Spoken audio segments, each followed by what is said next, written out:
Asante, asante sana. Ni swali zuri.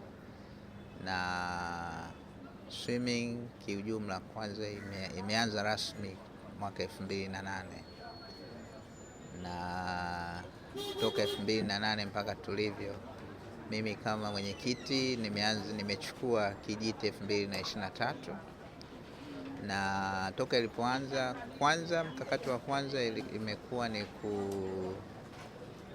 kupromote mchezo wenyewe ujulikane na Watanzania, lakini pia ni kuhakikisha participation ya Watanzania kwenye mchezo inakuwa kubwa. Miaka 10 iliyopita mchezo wa kuogelea ulikuwa 90% ni waogeleaji wa kigeni wanaoishi Tanzania ndio walikuwa wanaogelea mchezo huo, na kuna miaka ya nyuma hata timu ya taifa ilikuwa unakuta kuna wageni na mpaka watu wakawa wanashangaa. Kwa hiyo mkakati wa kwanza ilikuwa ni kuhakikisha kwamba ushiriki wa Watanzania unakuwa mkubwa. Hapa tunapozungumza 95% ya waogeleaji ni wazawa, na timu ya taifa sasa hivi hairuhusiwi kuwa na mgeni, kwa hiyo wote wanakuwa ni wazawa. Kwa hiyo hayo ni mafanikio makubwa, lakini pia ni mkakati mkubwa wa kuhakikisha kwamba mchezo wa kuogelea sasa unaenea Tanzania. Hilo la kwanza. La pili mkakati wa pili ilikuwa ni kuongeza vilabu. Unaposema maendeleo ya mchezo, lazima uwe na sehemu ambapo wapo wadau wanaoendeleza huo mchezo, na wadau wenyewe ni vilabu. Kwa hiyo tunashukuru Mungu mpaka sasa tuna vilabu 25 nchini ambavyo vinapatikana Tanzania bara na visiwani, na vinapatikana kwa Tanzania bara vinapatikana kwenye mikoa 5: Dar es Salaam, Mwanza, Morogoro, Kilimanjaro na Arusha. Na tuna database ya waogeleaji wasiopungua 400 ambao wana train kwenye hivyo vilabu. Mkakati wa tatu, maendeleo ya mchezo wote lazima uwe na human resource, na watu wa muhimu zaidi kwenye maendeleo ya michezo ni makocha.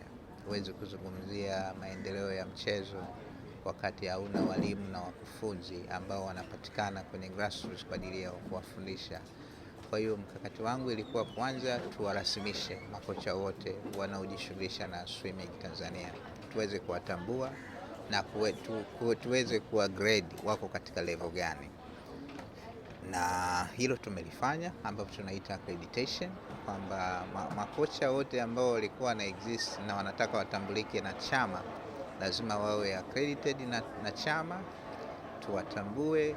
Kwa hiyo sasa tuna database ya makocha ambao wako accredited na tumewaclassify kwenye level zao. Wapo makocha kwa ajili ya kufundisha waogeleaji wale wanaoanza ambao tunaitwa learn to swim. Wako makocha kwa ajili ya kufundisha waogeleaji wa kati, na wako makocha ambao wanafundisha high performance swimming ambao sasa waogeleaji tayari ni professional. Kwa hiyo wanawatoa kwenye level moja kwenda kwenye level nyingine ya ushindani ndani ya nchi, lakini pamoja na mashindano ya kimataifa. Kwa hiyo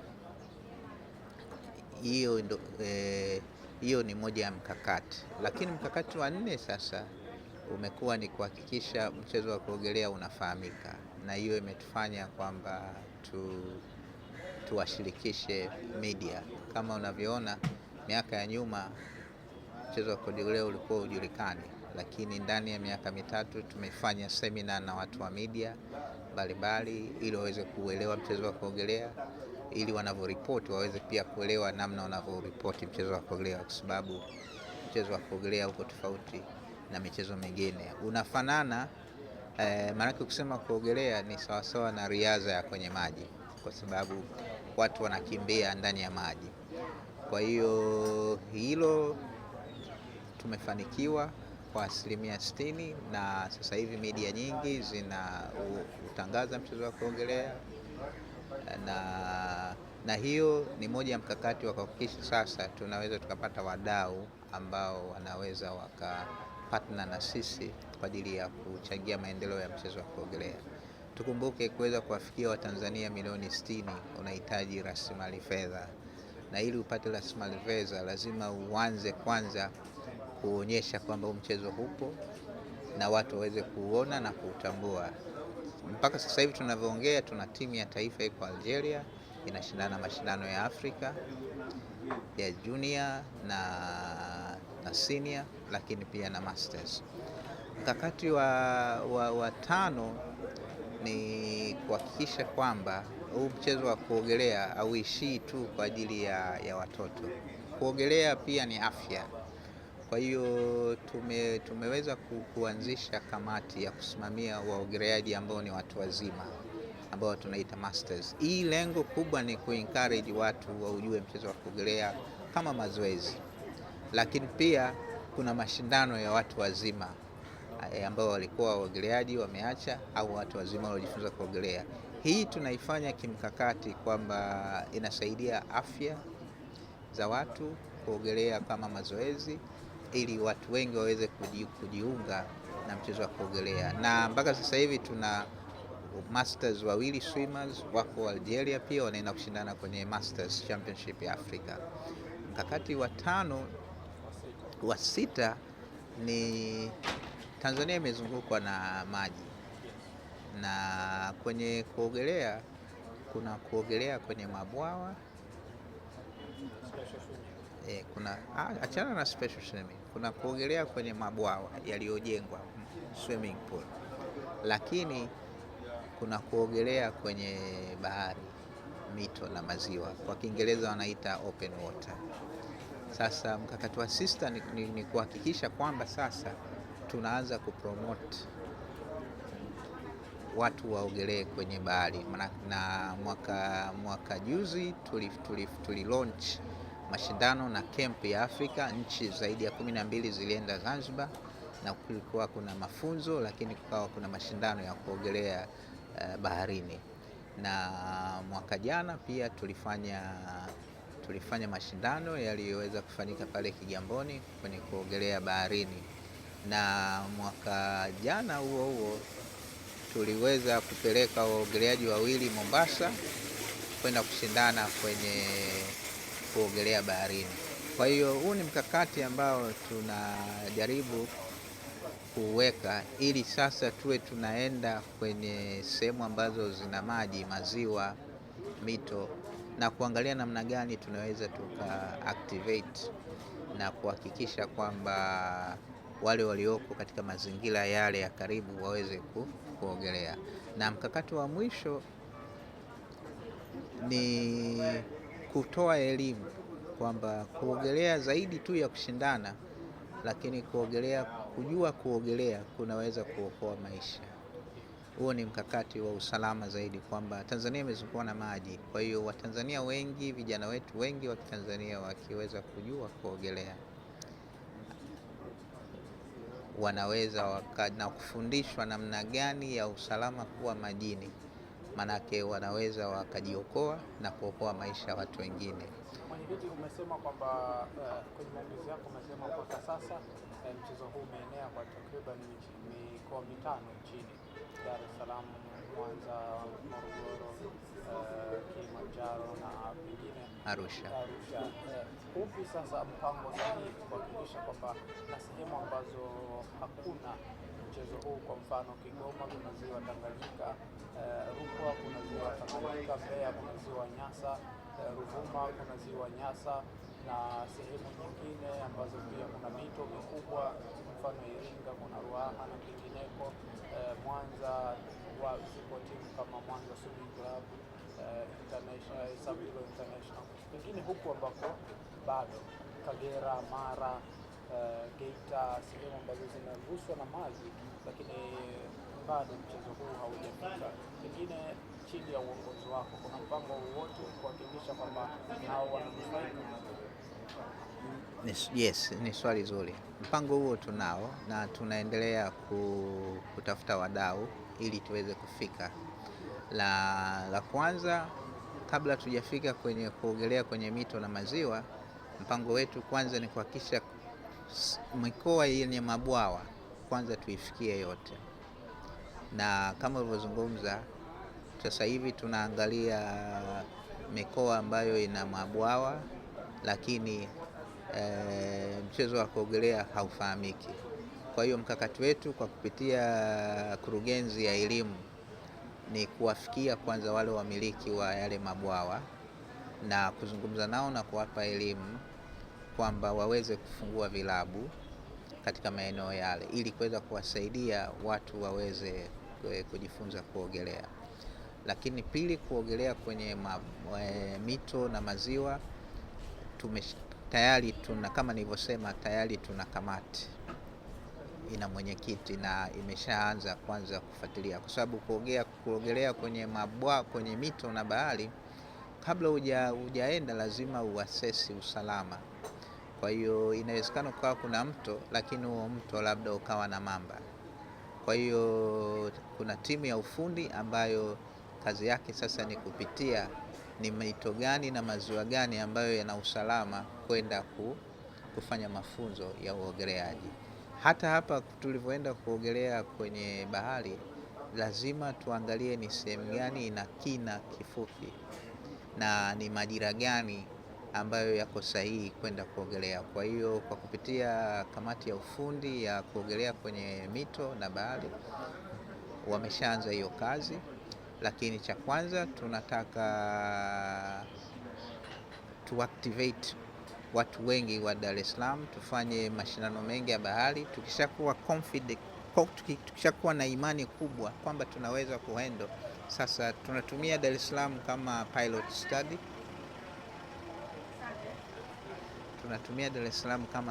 study. Kwa hiyo tukishafanikiwa then tuta roll out program ya kwenda nchi nzima kwa kushirikiana na serikali na wadau wa sekta nyingine. Pengine sasa ni lazima tukubali hatua hii ikiwa ni hatua kubwa, lakini katika kupanda na kushuka mpaka kufikia hapo kumekuwa na changamoto za hapa na pale. Nini changamoto kubwa ambayo chama cha kuogelea inakumbana nayo katika uendeshaji na uratibu wa shughuli zake? Changamoto kubwa ni rasilimali fedha. Rasilimali fedha inakuwa changamoto kubwa. Tungependa kufanya vitu vingi zaidi, lakini wakati mwingine tunakuwa limited na uwezo wetu wa kifedha, na serikali na baadhi ya wadau wameendelea kutusupport, lakini tunahitaji wadau wengi wajitokeze kuweza kutusaidia kwenye rasilimali fedha ili mipango yetu iweze kukamilika na kuweza kuwafikia Watanzania wote. Lakini mpaka sasa tunawashukuru wadau wa private sector ambao wamekuwa wakitusupport, na tunaishukuru pia serikali chini ya Mama Samia kwa kuendelea kutoa support, lakini bado hatujafika pale ambapo tunataka tufike.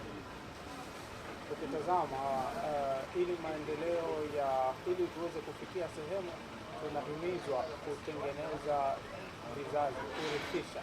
Pengine upi mpango sahihi wa kwenu ambao mko nao kuhakikisha kwamba mchezo huu wa kuogelea unaweza kurithishwa, kwa maana ya kwamba kwa mfano kwenye mpira wa miguu kuna ujenzi wa academy mbalimbali ambapo kwamba baadaye tutakuja kutoa waogeleaji mahiri kutoka kwenye kambi zetu za mafunzo. Okay.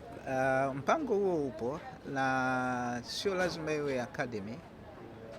Ndio maana mkakati wetu ilikuwa kwanza kuhakikisha kuna vilabu vingi vya kuogelea, lakini pia tuna taasisi chache ambazo zina function kama academy.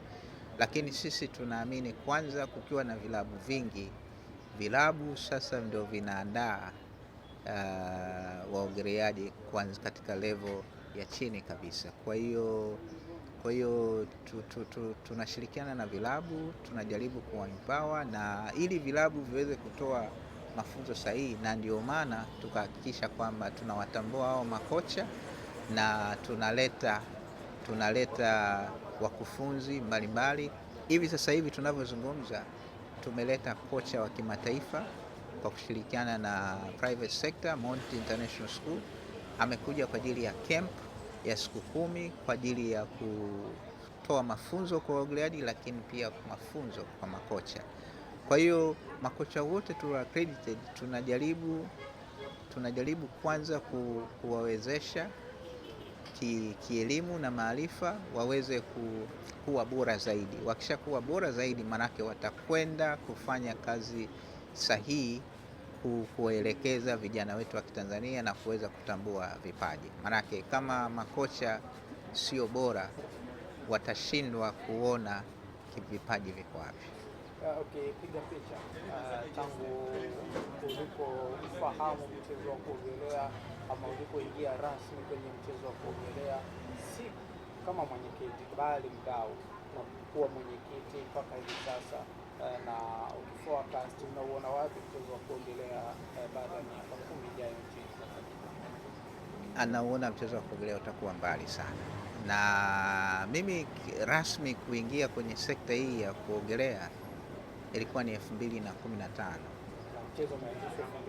na mchezo umeanzisha 2008, miaka 7 mbele, na kutoka 2015 mpaka sasa kuna maendeleo makubwa, miaka 11 baadaye, na sasa hivi watu wengi wanahamasika, wazazi wengi wamehamasika na watoto wengi wamehamasika, na kitu kinachonitia moyo, kwanza Watanzania wengi wanapenda kuogelea. Ndio maana ukiangalia hata kwenye sherehe zetu, labda Christmas, Eid, utakuta maeneo ambayo yana mabwawa watoto wanakuwa wengi.